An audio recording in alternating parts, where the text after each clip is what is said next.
2장 내 형제들아 영광의 주 곧 우리 주 예수 그리스도에 대한 믿음을 너희가 가졌으니 사람을 차별하여 대하지 말라. 만일 너희 회당에 금가락지를 끼고 아름다운 옷을 입은 사람이 들어오고 또 남루한 옷을 입은 가난한 사람이 들어올 때에 너희가 아름다운 옷을 입은 자를 눈여겨보고 말하되 여기 좋은 자리에 앉으소서 하고 또 가난한 자에게 말하되 너는 거기 서 있든지 내 발등상 아래 앉으라 하면 너희끼리 서로 차별하며 악한 생각으로 판단하는 자가 되는 것이 아니냐. 내 사랑하는 형제들아 들을지어다.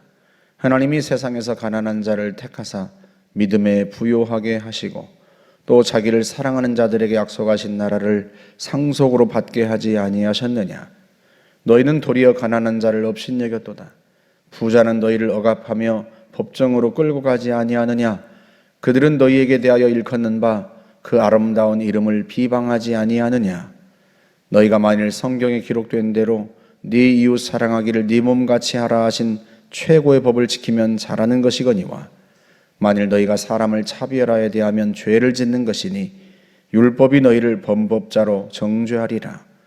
누구든지 온 율법을 지키다가 그 하나를 범하면 모두 범한 자가 되나니 간음하지 말라 하시니가 또한 살인하지 말라 하셨은즉 네가 비록 간음하지 아니하여도 살인하면 율법을 범한 자가 되느니라.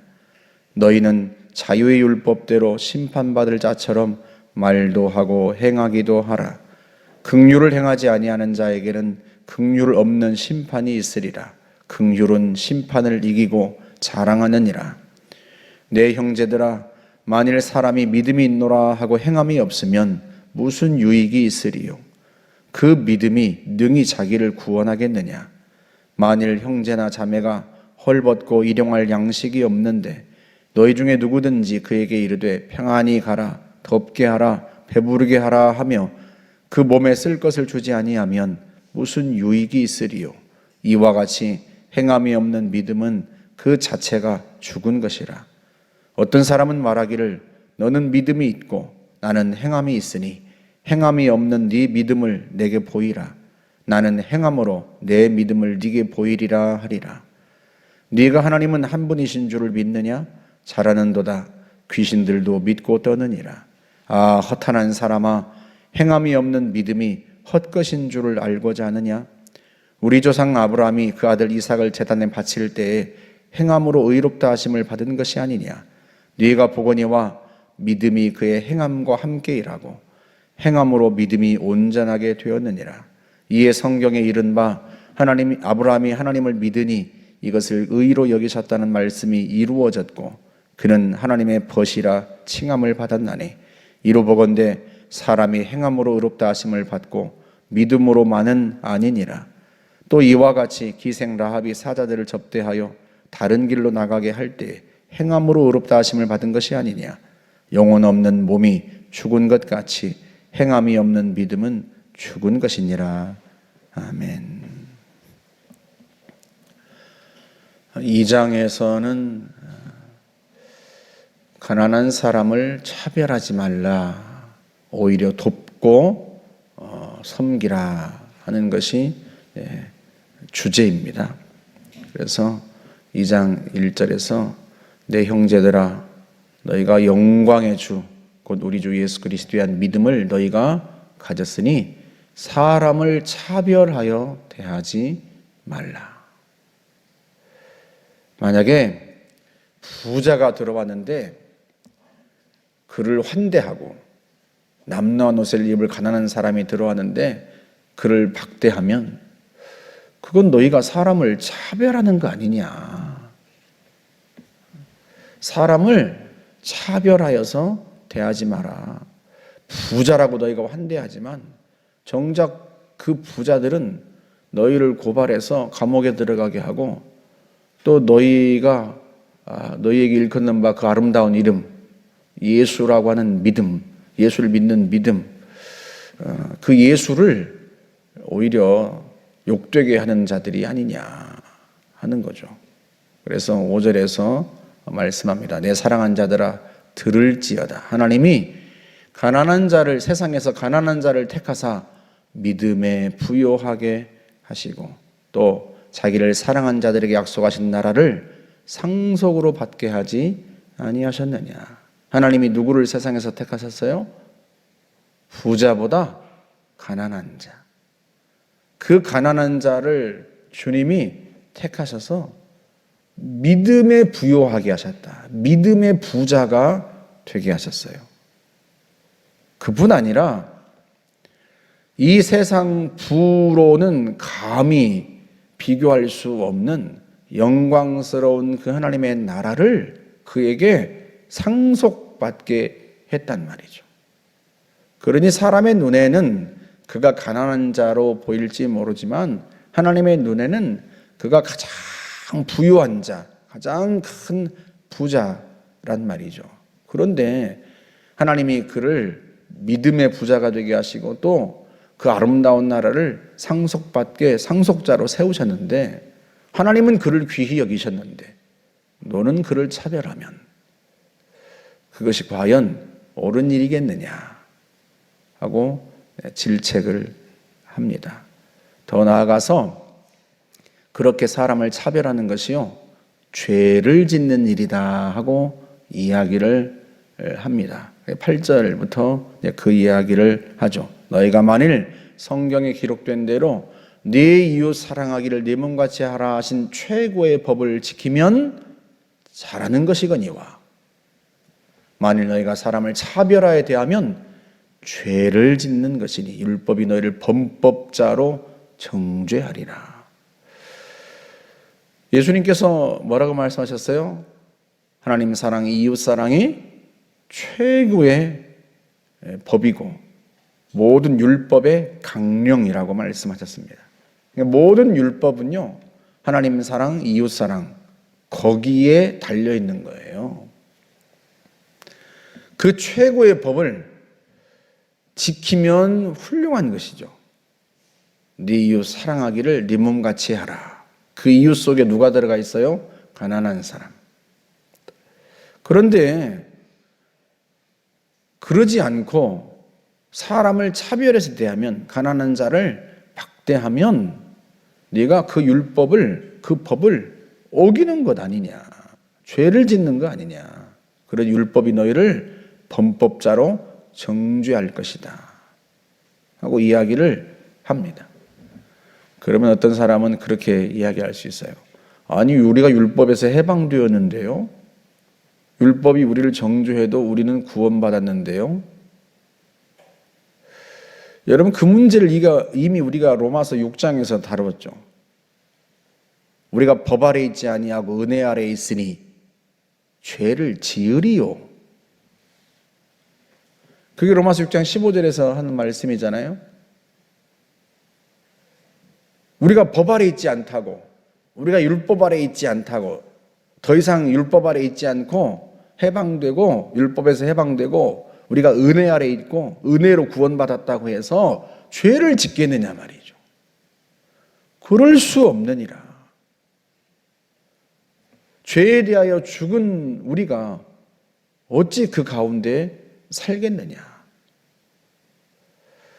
하나님의 자녀는요, 자녀다운 삶이 있어요. 그게 모든 서신서에서 하고 있는 이야기잖아요. 로마서부터 시작해서 우리가 어떻게 구원받았는지 우리의 행위가 아니라 은혜로 예수를 믿음으로 구원받았다는 것을 말하면서 동시에 그렇게 구원받고 은혜로 하나님의 자녀가 된 사람들은 어떻게 살아야 되는가? 그걸 계속 그 다음에 이어서 이야기를 하지 않습니까? 하나님의 자녀로 우리가 그 하나님의 자녀다운 삶의 방식이 있어요. 그걸 이야기하는 거예요. 하나님의 자녀가 되었으니 더더욱 하나님의 자녀답게 살고 예수로 말미암아 구원받았으니 더더욱 예수 닮은 사람이 되어야 한다 하는 거죠.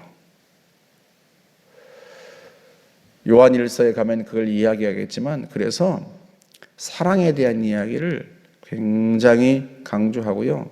사실은 로마서나 또 에베소서, 빌립보서, 골로새서 모든 서신서에서 후반부에 이야기하는 성도의 삶은 그 근본이 뭐예요? 그게 사랑이에요, 사랑. 우리가 사랑의 법을 지키면서 사는 겁니다. 사랑의 법 아래에서 사는 거예요. 그 12절에서 그 이야기를 해요. 그래서 너희는 자유의 율법대로 심판받을 자처럼 말도 하고 행하기도 하라. 자유의 율법이란 말을 써요. 우리가 1장 후반부는 다 보지 않았습니다만 1장 25절에서 자유롭게 하는 온전한 율법이란 말을 씁니다. 자유의 율법, 자유롭게 하는 온전한 율법. 그러니까 옛 율법과 비교해서 자유의 율법 이렇게 쓴 거예요. 이런 말을 쓴 거예요. 자유롭게 하는 온전한 율법. 뭘 가리키는 거예요? 복음이에요, 복음. 옛 율법과 비교해서 복음을 자유의 율법이라고 표현합니다. 의무감으로 심판받을까 봐 두려워서 율법을 행하는 게 아니라, 법을 행하는 게 아니라 자유하게 된 자로서, 예수 그리스도의 은혜로 말미암아 자유케 된 자로서 기쁨으로 법을 행하는 거예요. 그게 자유의 율법이고요. 자유롭게 하는 온전한 율법, 복음을 가리킵니다. 그 복음에도 법이 있단 말이죠.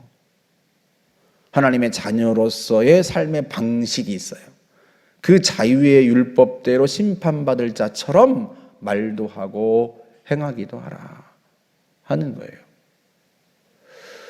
여러분, 고린도 후서 5장 9절에서는 그걸 이렇게 표현을 합니다.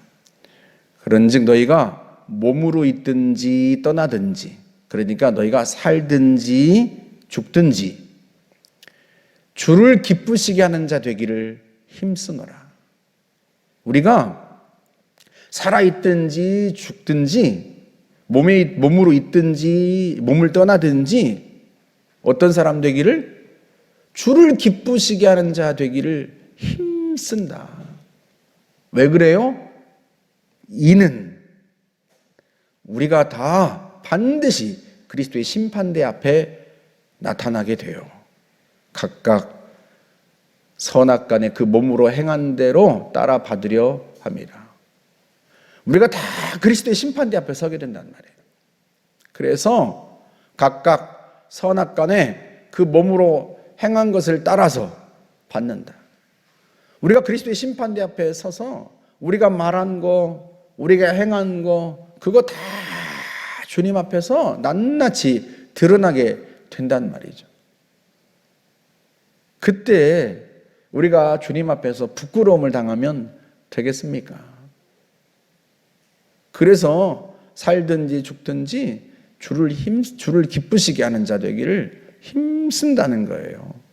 그게 내가 심판받지 않기 위해서 두려운 마음으로, 의무감으로 율법을 행하는 게 아니라 내가 그리스도의 은혜로, 예수의 피값으로 죄사함 받고 주님이 나를 위해 십자가 지시고 나의 죄 때문에 고난당하셨으니 내가 그 은혜에 감사하여 더 이상 죄 가운데 살지 않고 하나님의 법을 지키면서 사는 거란 말이죠.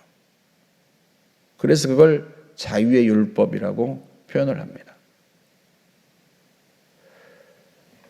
가난한 자를 차별하는 것은 그리스도인의 삶의 방식이 아니다, 그런 의미예요. 하나님이 그거에 대해서 심판할 것이다. 너한테 물을 것이다. 그런 이야기입니다. 그러니 가난한 자를 차별하지 말라. 그런데요, 여기에서 그치지 않아요. 심지어 더 나갑니다. 가난한 자를 차별하지 말라. 차별하는 것은 죄를 짓는 거 아니냐? 거기에서 그치는 게 아니라 가난한 자를 차별하고 그를 긍휼히 여기지 않으면 네 믿음이 진짜인지 한번 확인해 봐라. 거기까지 나갑니다. 14절부터 26절까지가 그 이야기입니다.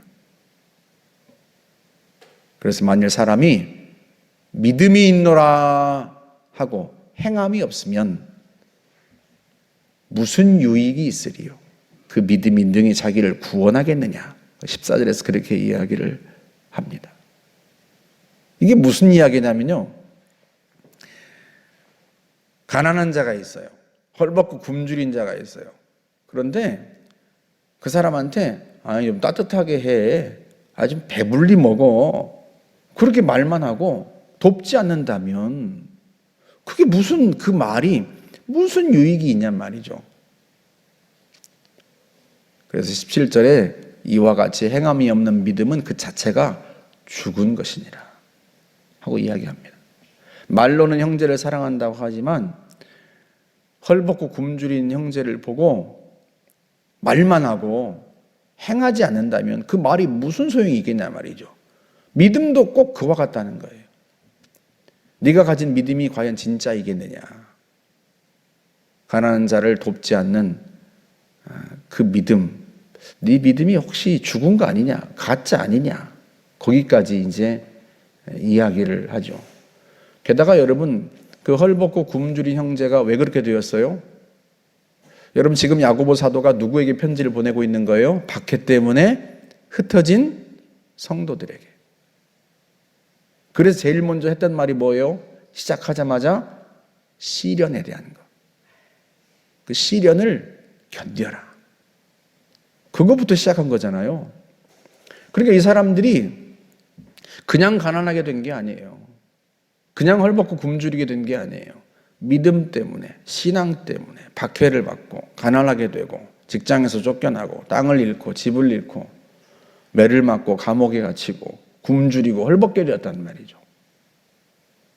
그런 형제를 보고 그런 자매를 보고 긍휼한 마음을 품지 않는다면 네가 과연 믿음이 있는 사람이냐? 네 믿음 그거 죽은 거 아니냐? 혹시 그 믿음이 너를 구원할 거라고 생각하느냐? 하고 강하게 지금 몰아붙이고 있는 거죠. 그러면서요, 행함이 없는 믿음은 죽은 것이다 하고 이야기를 하는 겁니다. 그러면서 구약의 인물들을 예로 들어요. 두 사람을 예로 들죠. 아브라함과 라합. 이 사람들이 하나님을 믿음으로 의롭다 하심을 받은 건데 사실은 그 믿음이 뭐로 나타났어요? 행위로 나타났단 말이에요.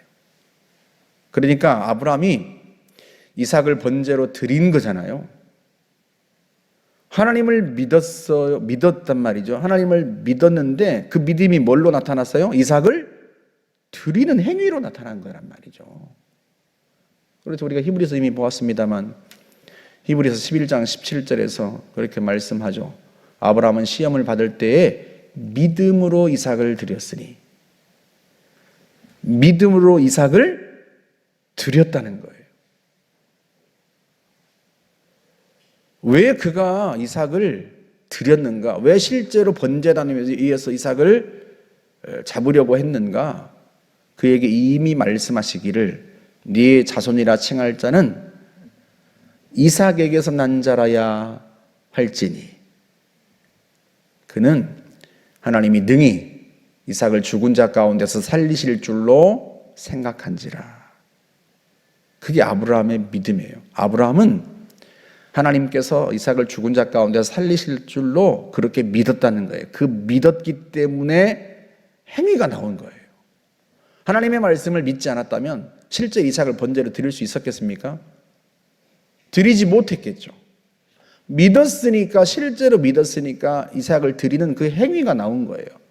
그래서 22절에서 그 이야기를 합니다.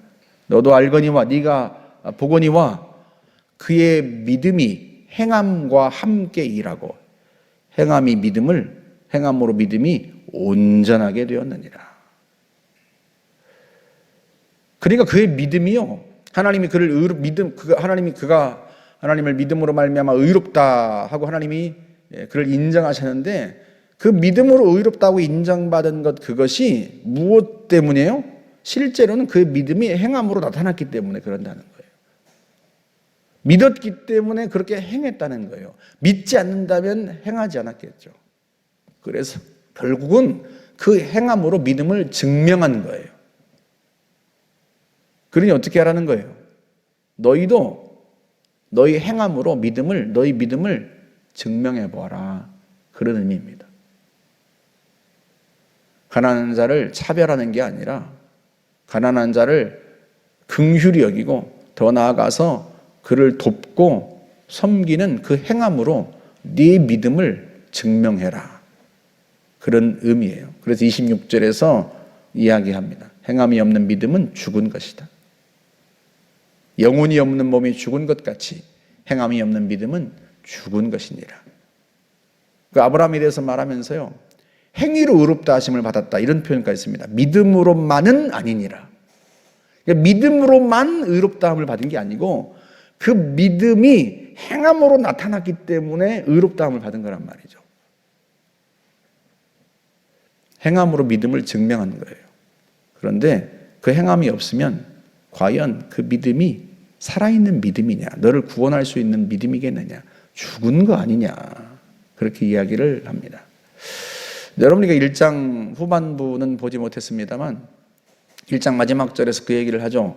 하나님 앞에서 정결하고 더러움이 없는 경건은, 진짜 경건은 뭐다? 고아와 과부를 환난 중에서 돌보는 것이다. 그게 첫 번째예요.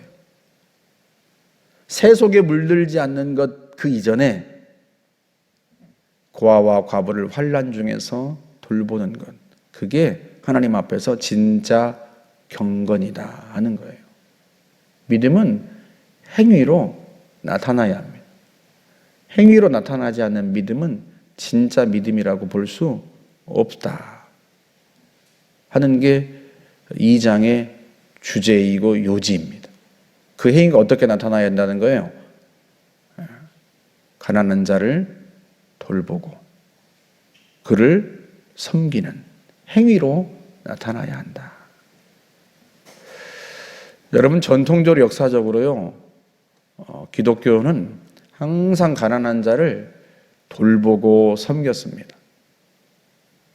심지어 유럽에서 패스트로 유럽 인구의 3분의 1이 죽어나갈 때도요, 그리스도인들은 도망가는 게 아니라 남아서 그 패스트 환자들을 돌봤습니다.